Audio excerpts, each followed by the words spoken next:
aujourd'hui, les patients veulent tous quelque chose un médicament qui les guérisse tout de suite, immédiatement, pour être efficace. Et ce qu'on oublie, c'est que généralement, ce principe de prévention, c'est primordial pour garder une bonne santé. Et souvent, moi je le vois au cabinet, les patients viennent, ils me disent docteur, je suis fatigué, je vais pas bien, je dois avoir une carence en vitamines, il faut me faire une prise de sang, Et là finalement, quand on pose les bonnes questions, on arrive à se rendre compte qu'il n'y a pas un équilibre qui est super et que le problème finalement, il vient peut-être de notre mode de vie plutôt que d'un vrai problème organique. AVS avec Philippe Robichon.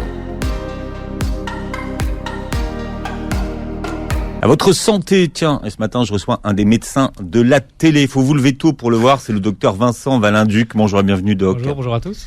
Vous avez un parcours atypique, vous êtes originaire du Havre. Bon, c'est pas ça qui est atypique, non. Ça. Quand même, c'est atypique d'être originaire du Havre. Vous êtes issu d'une famille de dockers où vous avez grandi et vous avez commencé votre carrière professionnelle en tant que docker. Oui, sur le port du Havre, effectivement. La nuit déjà. La nuit, le jour, le matin, effectivement, je faisais les 3-8 de 6, 14h, 14, 22 ou 22, 6h du mat. C'était une belle expérience et j'ai adoré ce travail, ce métier. Très fier. Et parallèlement à votre activité de docker, vous avez poursuivi vos études. Oui, alors initialement, j'ai pas fait médecine parce qu'en fait, voilà, comme j'étais issu d'une famille de dockers, mon père me disait, écoute, ça va être compliqué pour être médecin parce qu'il faut être fils de médecin pour être médecin. Donc, c'est pas faux souvent. Ouais. Effectivement, quand on vient d'un milieu plutôt ouvrier, on a cette conception que pour faire des études, il faut venir d'un milieu. On a fait beaucoup d'études. Là, ma famille était en docker. Moi, je suis rentré, je suis devenu docker à l'âge de 18 ans. J'étais pas trop mauvais à l'école, donc j'ai négocié pour continuer des études. Donc j'ai fait de la recherche, de la bio pendant 5 ans. Et puis j'ai fait ça jusqu'à 22, 23 ans. Fac de pharma, c'est ça? Ouais, recherche pharmaceutique, j'ai fait ça effectivement jusqu'à 22, 23 ans. J'ai travaillé dans l'industrie pharma à 23 ans. Et puis finalement, j'ai fait ça pendant 1 an et je me suis dit que je voulais être médecin. C'était vraiment un rêve de gosse pour moi. Donc j'ai tout plaqué et j'ai repris médecine à l'âge de 24 ans. D'accord. Et vous avez été diplômé à quel âge, donc, votre diplôme de médecin? J'ai passé le doctorat à 33 ans et puis aujourd'hui j'en ai 40. Et vous avez choisi d'être médecin généraliste. Et pourquoi vous n'avez pas fait finalement urgentiste comme c'était le plan au départ? En fait, je voulais effectivement faire médecine d'urgence. J'ai commencé d'ailleurs par de la médecine d'urgence et puis je me suis rendu compte que c'était beaucoup. En fait, c'est un métier extrêmement difficile, extrêmement prenant. Et je veux dire, les conditions de travail à l'hôpital, on le voit aujourd'hui, c'est compliqué et puis ça se détériore énormément.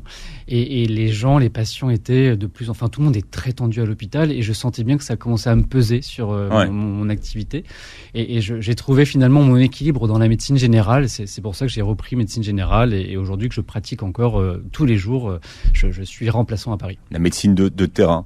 Comment est-ce que vous expliquez que sans connexion, venant d'un milieu de docker, vous ayez eu autant de connexions dans votre vie? C'est quoi? C'est la loi de l'attraction? Parce que finalement, vous n'aviez rien pour vous retrouver à la télévision. Vous n'avez pas de réseau, pas de carnet d'adresses. Non, mais en fait, c'est le hasard des rencontres. Et puis, j'ai pour principe de toujours ouvrir les portes dans la vie. Il faut ouvrir un maximum de portes pour choisir derrière. Maintenant, comment j'ai fait pour atterrir à la télévision? Parce qu'on est venu vous chercher à chaque fois, plus ou moins. Plus ou moins, oui. En fait, depuis un certain temps, on me proposait de faire de la télévision et ça me branchait pas plus que ça. Moi, mon travail, c'est d'être médecin et j'en suis ravi aujourd'hui. Non, mais comment on est allé vous chercher au Havre? En fait, alors déjà, j'ai atterri à Paris pour faire finir l'internat et faire médecine. Et puis ensuite, pour la télévision, ça a commencé par France 5, par un documentaire qui s'appelait Zone Bleue, les secrets de la longévité. Un matin, j'ai reçu un mail, enfin même plusieurs mails de potes qui, tous médecins, m'ont envoyé un mail à 9h du mat en me disant « Vincent, il y a une annonce qui est passée sur Internet, je sais plus dans quel courrier. Ils cherchaient un médecin pour parcourir le monde et rencontrer les centenaires aux 4 coins du monde. » Donc le concept, c'était d'aller les rencontrer les chercheurs et aller voyager. Donc ça m'a l'air plutôt sympa. Avec une naturopathe. Avec Angèle Ferromac, qui est chef cuistot, également naturopathe. Et mes potes m'ont dit, ce programme est pour toi. Et jusqu'à présent, je me refusais de faire de la télévision. Et puis j'ai réfléchi un peu et j'ai appelé dans la foulée. J'ai appelé immédiatement le numéro qui était associé dans le mail. C'était ma productrice Sophie Jeannot. Et je l'ai appelée dans une boîte de prod qui était juste à côté du cabinet dans lequel je travaillais. Et je lui ai dit, écoutez, voilà, je viens d'avoir ce mail, en quoi ça consiste? Et donc elle m'a dit, le but c'est d'aller rencontrer les centenaires, les chercheurs aux 4 coins du monde pour connaître les secrets de la longévité. Et elle m'a dit, vous êtes où? Je lui ai dit, mon cabinet est juste à côté, je suis pas très loin de votre boîte de prod. Et finalement, on s'est vu 1 heure plus tard, l'entretien a duré 3/4 d'heure, 1 heure, ça a bien matché. Et puis la suite s'est écrite de façon très naturelle. J'ai été pris sur le projet et j'ai fait ça pour France 5. C'était une super expérience. Et vous êtes parti à la recherche des centenaires et vous en avez ramené des secrets de longévité qu'on retrouve dans un livre que vous publiez qui s'appelle 70 gestes santé. Prévenir plutôt que guérir aux éditions Albin Michel.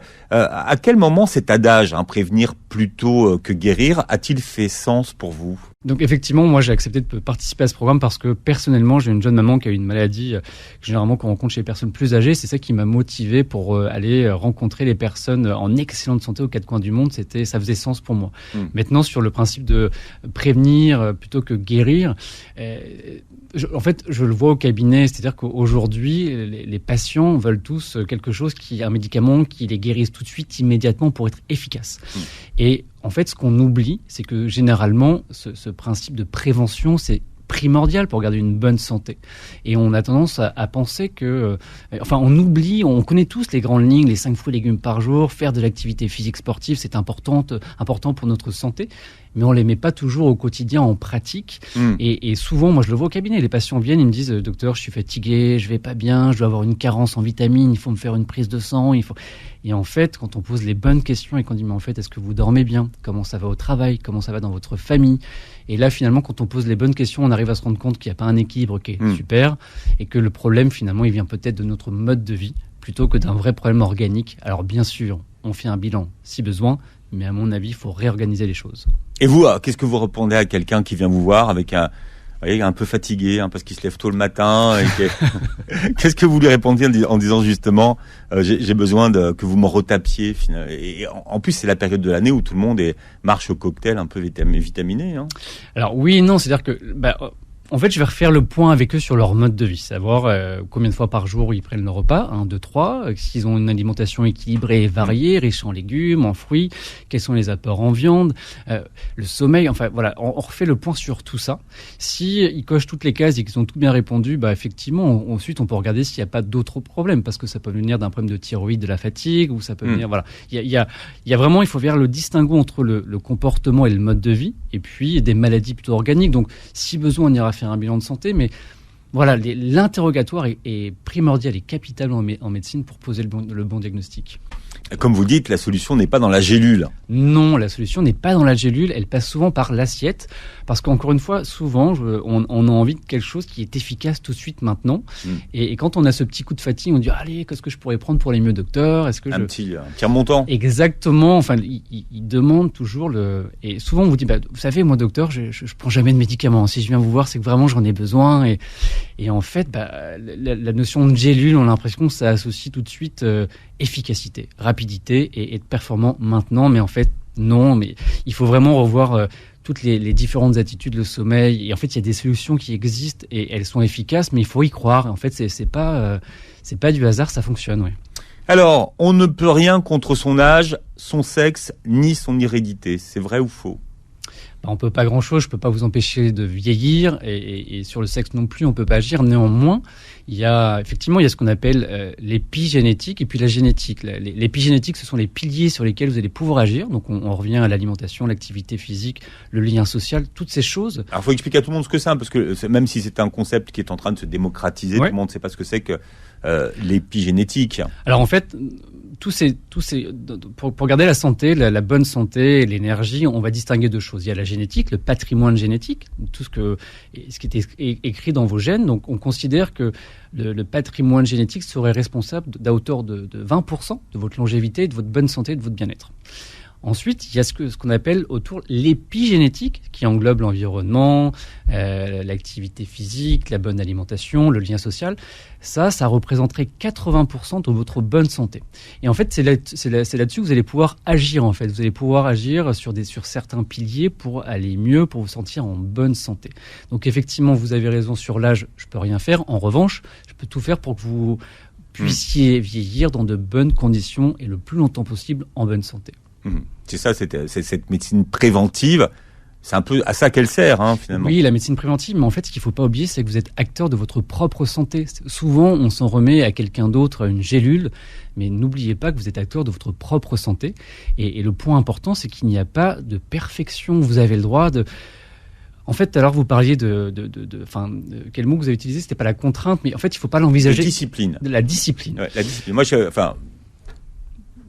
à partir d'un certain âge, ce qu'on voit, c'est la discipline. Oui. C'est-à-dire qu'on voit, voilà, à partir de 50 ans, 60 ans, là, ce qui fait la différence entre les gens, c'est leur hygiène de vie, mais la discipline qu'ils ont eu toute leur vie. Il faut être régulier, mais ce que je veux dire, c'est que c'est super si vous pouvez l'être tous les jours du lundi au dimanche, mais si le vendredi, vous avez envie de faire un petit extra au niveau alimentaire, ou pas aller courir, ou pas faire de sport de la semaine, ou un peu moins que d'habitude, vous pourrez vous rattraper un peu plus tard, parce qu'il faut pas oublier la notion de plaisir aussi qui va avec. Enfin, il faut aussi prendre du plaisir dans la vie. Enfin, si c'est que d'une succession de contraintes, c'est ennuyant, et puis on n'a pas envie de faire ça. Le plaisir, c'est bon pour la longévité, c'est Exactement. ça. Bon, question, pourquoi ne faut-il pas se coucher avec les pieds froids ?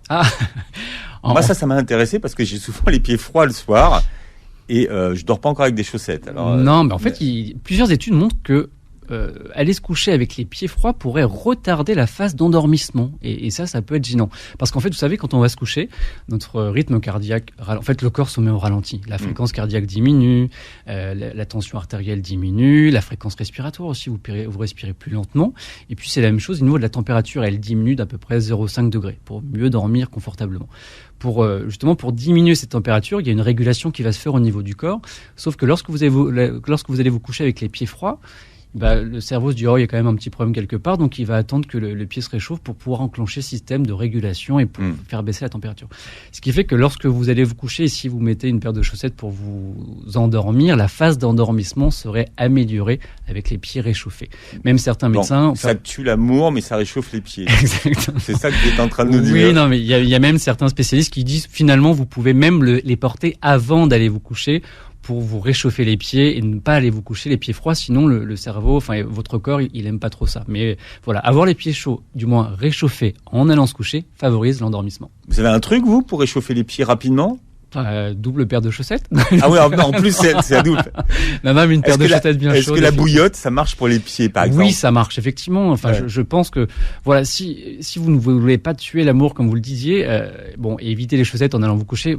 Soyez préventif lorsque vous regardez la télévision dans le canapé, mettez les pieds sous le plaid, réchauffez tout ça et ça devrait bien se passer. Ouais. Bon, pour vivre vieux, faut bien dormir. Ça, mine de rien, on s'en rend pas compte, mais même pour vivre mieux et en bonne santé, il faut bien dormir. Le sommeil est capital. Donc effectivement, il y a toutes ces petites astuces à mettre en place et souvent on n'y pense pas toujours parce que on est aussi feignant. Essayez encore une fois, on a envie que ça marche tout de suite et maintenant, et il faut mettre toutes les bonnes conditions de notre côté pour bien dormir. Donc on le sait, la température de la pièce, 18-19 degrés, on évite les excitants du soir, on évite aussi l'activité physique trop tard parce que ça augmente la fréquence cardiaque et puis ça augmente aussi la température corporelle et du coup ça rejoint ce qu'on se disait, si le corps est trop chaud, c'est compliqué. Donc si vraiment vous avez un rythme de travail qui vous empêche de faire du sport dans la journée et que vous souhaitez en faire le soir, pensez à bien prendre des températures, la douche pour faire redescendre un peu la température, privilégier des aliments plutôt frais aussi pour faire descendre la température, le tout étant favorable à un bon sommeil. Voilà, et notre invité ce matin, c'est le docteur Vincent Valenduc et qui publie 70 gestes sans prévenir, je vais arriver à le dire, plutôt que guérir, aux éditions Albin Michel. Donc, alors, il y a 70 gestes, c'est bien découpé d'ailleurs, c'est par catégorie d'ailleurs. C'est par fiche, effectivement. Je trouvais que j'ai opté pour les fiches en mode ce que j'appelle une lecture popcorn, parce qu'en fait, lire un livre du début à la fin, où on a l'impression de connaître sans trop connaître. Et voilà. Non, j'ai voulu une consommation plutôt ponctuelle. Vous avez envie de lire la fiche sur comment mieux dormir, ou la fiche sur l'activité physique, ou l'activité sexuelle, ou la protection. Voilà. J'ai voulu une consommation plutôt moderne et dynamique de ce livre, mais parce que je trouve que il faut vraiment pas aborder la prévention comme étant que des contraintes. Non, ce n'est pas ça. C'est au contraire un investissement pour votre santé sur l'avenir. Bon, ce qui est bon pour la longévité, c'est d'avoir des amis. Oui. Effectivement, le lien social est capital dans la longévité et surtout dans la bonne santé. En fait, plusieurs études le montrent, c'est-à-dire que le fait d'être entouré d'amis, votre cerveau va sécréter des hormones de bien-être, de l'ocytocine, de l'endorphine, qui vont avoir un rôle capital sur votre humeur, aussi sur le système cardiovasculaire, en diminuant les hormones de stress telles que que le cortisol. Et on sait très bien que plus vous êtes stressé, plus votre système cardiovasculaire, il prend cher. Donc, il faut prendre soin de lui. Et ça, vos amis le permettent. Donc, il y a plusieurs chiffres. On connaît tous C'est hormonable. Alors, moi, je ne le connaissais pas. Je l'ai appris dans vos livres. J'ai adoré ça. Le Dunbar. Ouais, le Dunbar. Ouais. Robin Dunbar. Anthropologue britannique, effectivement, il a émis l'hypothèse, il pense qu'en fait, notre cerveau serait capable de gérer à peu près 150 liens d'amitié. Il y a une étude plus récente, les Suédois, eux... Qui remettent ça en cause. Hein. Eux, ils disent qu'on peut aller jusqu'à 520. Ouais. Notre cerveau serait capable de gérer jusqu'à 520 connexions amicales. En fait, je ne pense pas que le chiffre soit important dans tout ça. C'est vraiment le côté qualité plutôt que quantité. Et parce qu'en fait, voilà, on peut rire quand on entend la fête des voisins. Mais en fait, ce qui est important, c'est d'éviter l'isolement social. On le sait très bien qu'être isolé, ça peut engendrer les phénomènes de dépression, d'anxiété. Et en fait, il faut lutter contre tout ça. Donc, vous avez vos amis, vos voisins, votre famille.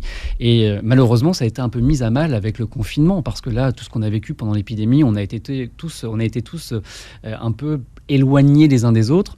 C'est pour ça que même si aujourd'hui on fait la guerre aux écrans, néanmoins ça a été un outil formidable pour maintenir le lien via les FaceTime, les Zoom, les Teams, tout ce qu'on veut pour maintenir le lien social qui est capital dans la bonne santé. Vous qui êtes allé à travers le monde dans les pays qu'on appelle des zones bleues, vous avez rencontré justement ces centenaires ou nonagénaires des zones bleues, et là vous avez constaté qu'ils avaient un fort réseau social.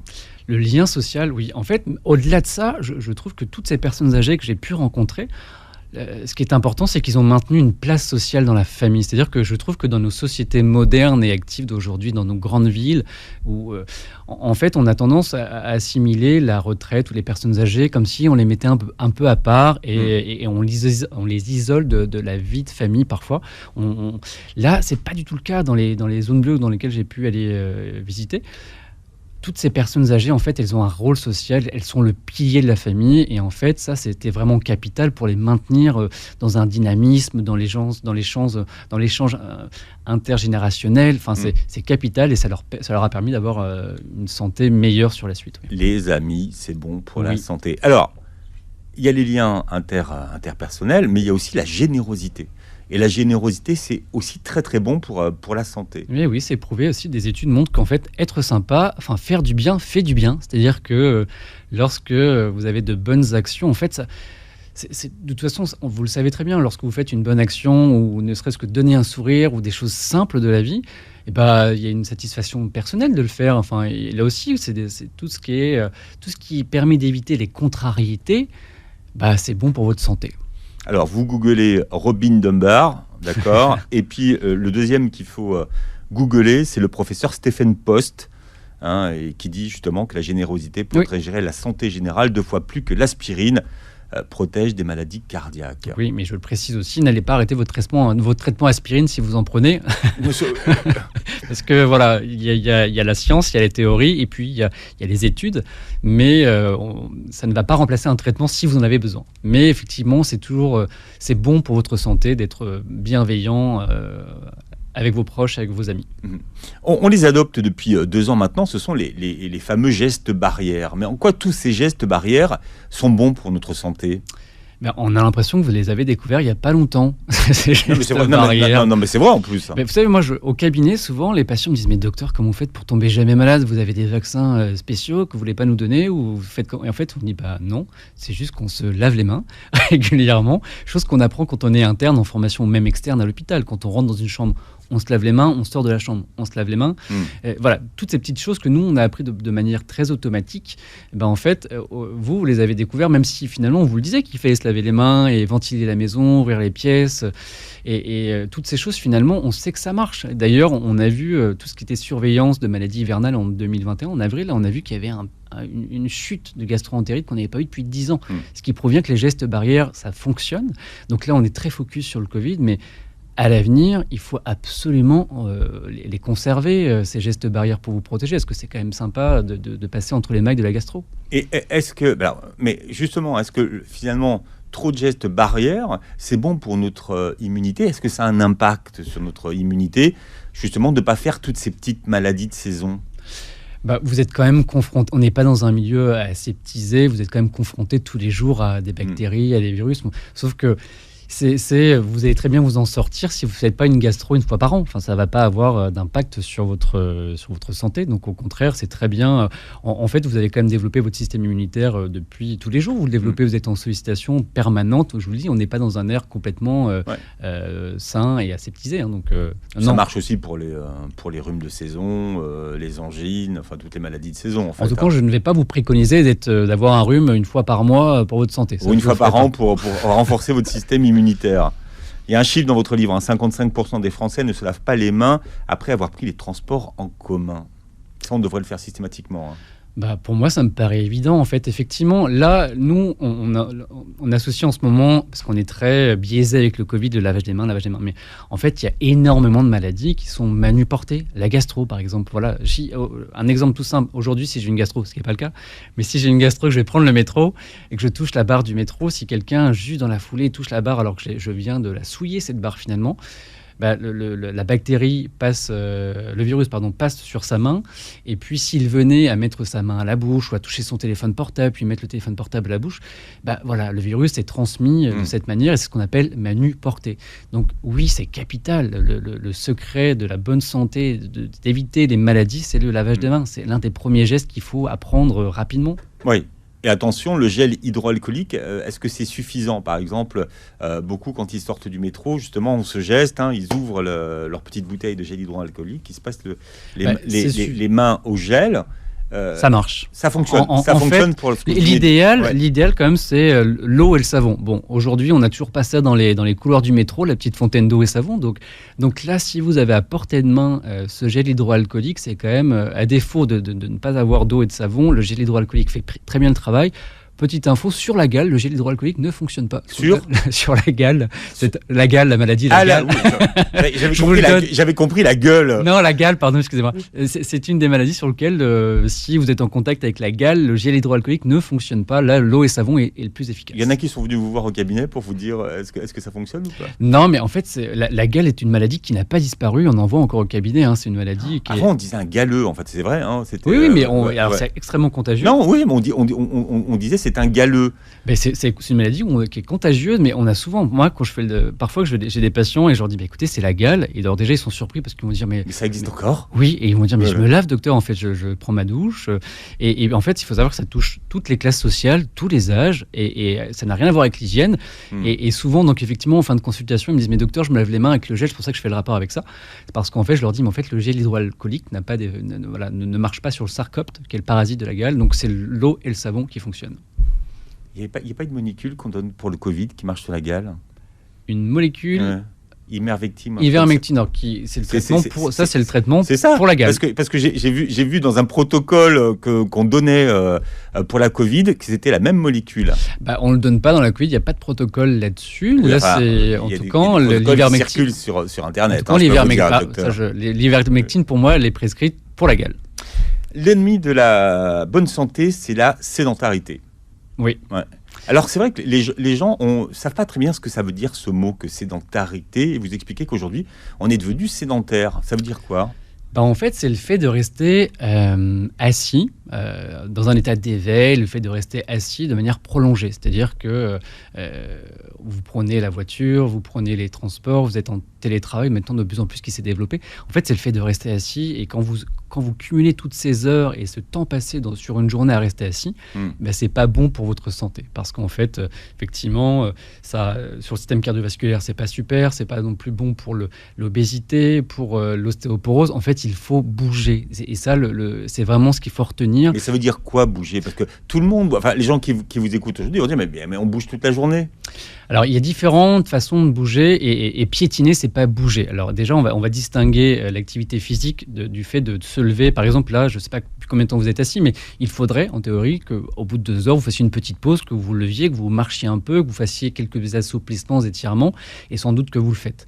Il y a aussi l'activité... Vous le faites pas ? Vous me dites non, vous voyez. Ça, il faut le faire. Je vous dis non, mais comme on est à la radio, je comptais sur votre discrétion. Non, c'est pour ça que je le traduis, je vois votre tête. Pour le garder pour vous, bon, maintenant, ça y est... Non, mais On devrait tous le faire, mais c'est vrai. Bien sûr. alors moi je le fais, mais de manière parfois même inconsciente. C'est-à-dire que lorsque je suis au téléphone, je marche. D'ailleurs, mes parents me disent arrête de marcher, arrête de tourner autour de la table, Vincent. mais lorsque je suis au téléphone, je marche en permanence. Lorsque je sors du métro, je vais pas prendre les escalators, mais je vais plutôt prendre les escaliers. Il y a toutes ces petites astuces qu'on peut mettre en place et après ça se fait tout seul. Je sais pas à quel étage vous habitez dans les appartements, mais peut-être privilégier plutôt l'escalier plutôt que l'ascenseur. Ça, quand on se paye bonne conscience, souvent de nous-mêmes, on le fait. On se dit, bon allez, aujourd'hui, je vais prendre les escaliers, pas l'ascenseur.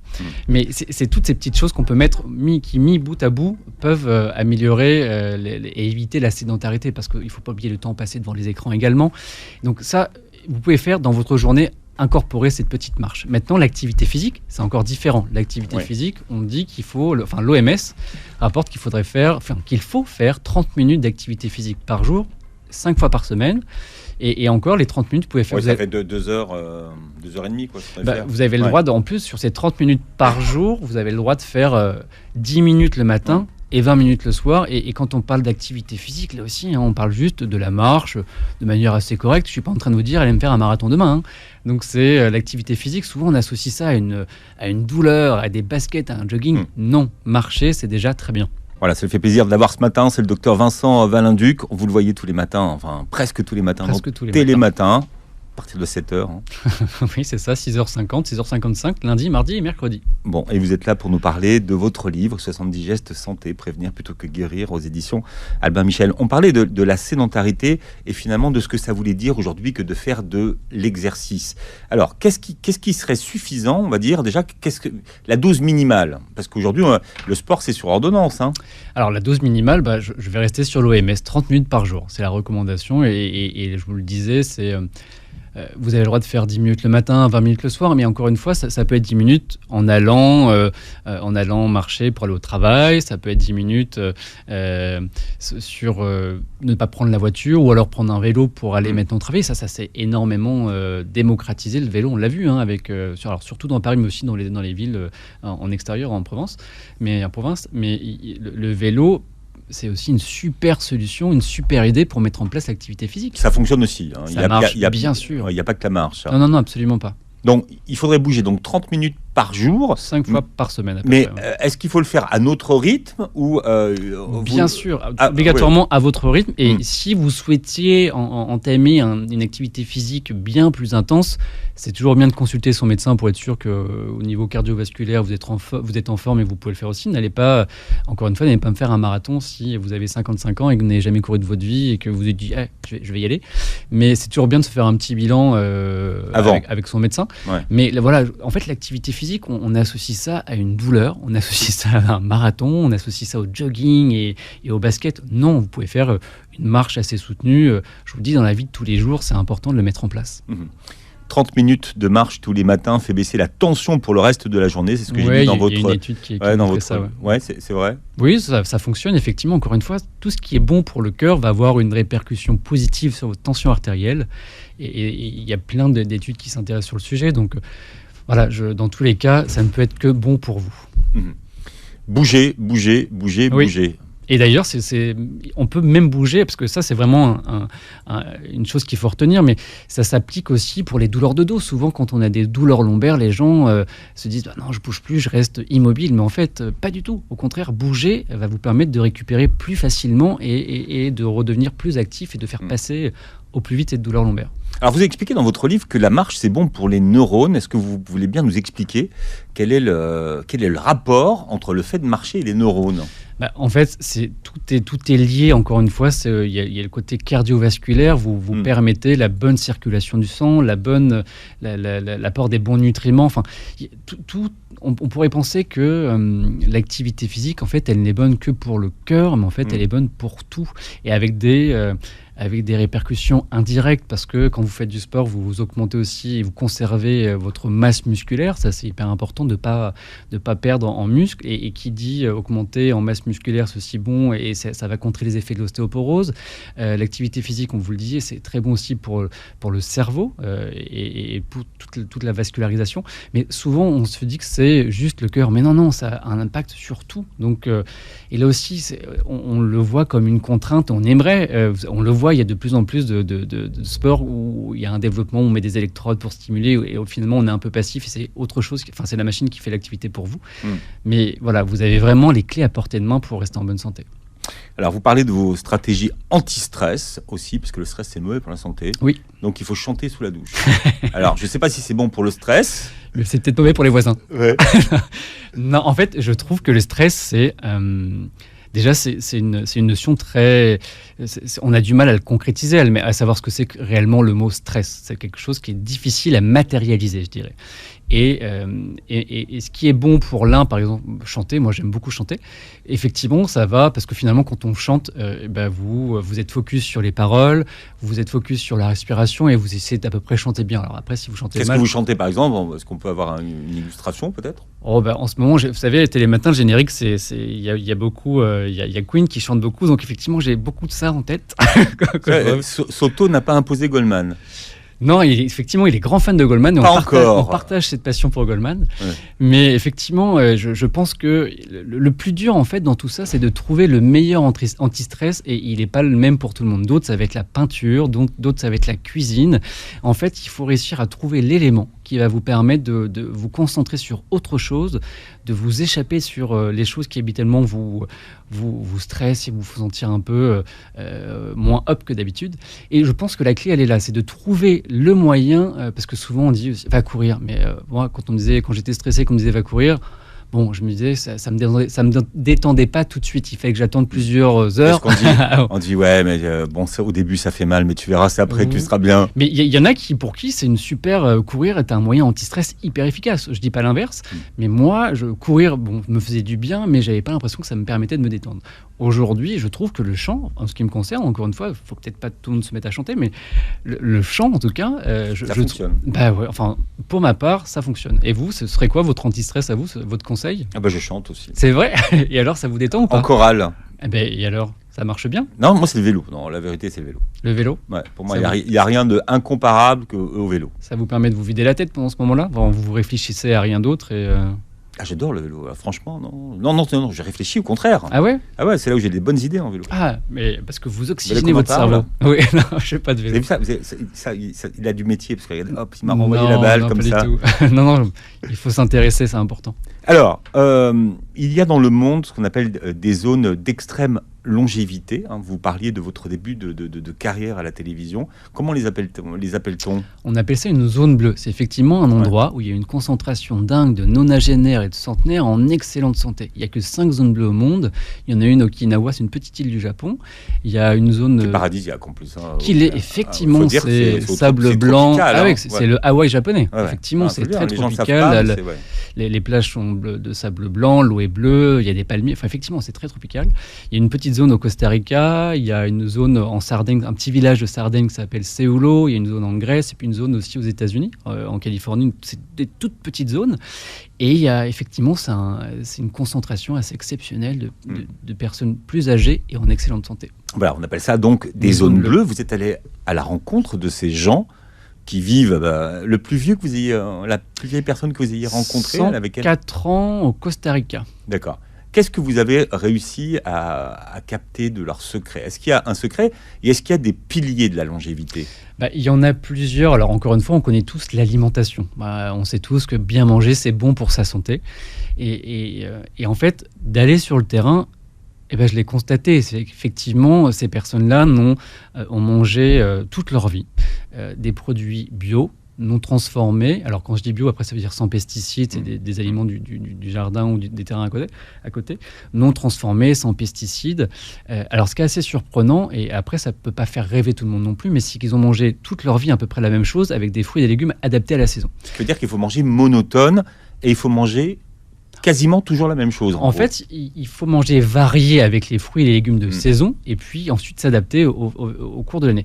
Et j'ai rencontré le docteur Gianni Pes en Sardaigne qui, lui, poussait encore plus le raisonnement en disant que, par exemple, moi je suis normand, mes parents sont normands, mes grands-parents sont normands et qu'en gros, mon intestin serait prédisposé à ne digérer que l'alimentation de Normandie. Et que il faut être locavore, en fait. Exactement. Et qu'en fait, quand vous et moi, on mange le lundi espagnol, le mardi, on fait des burgers, le mercredi du japonais, et ben en fait, finalement, on stresserait notre système digestif et ce qui serait pas bon pour la longévité. Et alors que ce que j'ai pu constater dans ces pays aux quatre coins du monde, c'est que tous ces gens, en fait, finalement, ont eu un régime monotone et ils ont préservé leur système intestinal. Voilà, ils ont mangé des produits de chez eux. C'est pour ça qu'effectivement, la longévité, il y a plein de piliers qui sont hyper intéressants. Est-ce qu'aujourd'hui, on pourrait l'appliquer, le ramener dans nos vies de tous les jours ? Je suis pas sûr si demain je vous dis de ne manger que des fruits et des légumes adaptés à la saison et d'arrêter la diversification mondiale. C'est peut-être un des secrets. Alors, un autre pilier de la longévité, docteur. Le lien social, on en parlait. Le lien social, c'est capital. Et par exemple, c'est au Costa Rica, cette petite mamie de 104 ans, elle vivait sous le même toit avec 4 générations. Donc là, c'était quand même un constat assez fou à faire. Le lien social, elle était vraiment au centre de la famille. On faisait beaucoup attention à elle.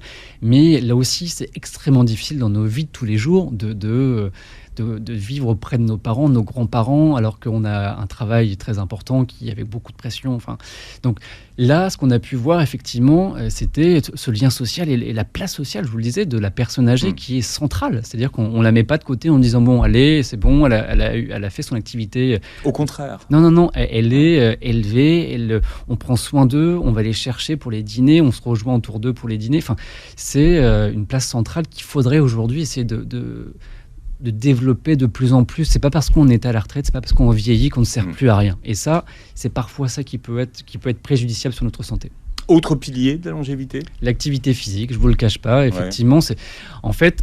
Ils ont eu une activité physique toute leur vie. Et on le voit, c'est-à-dire qu'il y avait Giovanni qui, en Sardaigne, nous expliquait qu'il allait depuis tout petit dans les montagnes, sauf qu'à l'époque, les routes n'étaient pas goudronnées. C'est-à-dire qu'aujourd'hui, ça s'est modernisé, la voiture nous permet d'accéder un peu plus haut au niveau des sommets, mais depuis tout petit, en fait, il crapahutait sur les chemins de terre et c'est ce qui lui permettait de faire son activité physique tous les jours. Donc aujourd'hui, c'est pour ça qu'on a la théorie et les grosses recommandations, mais en fait, ça fonctionne.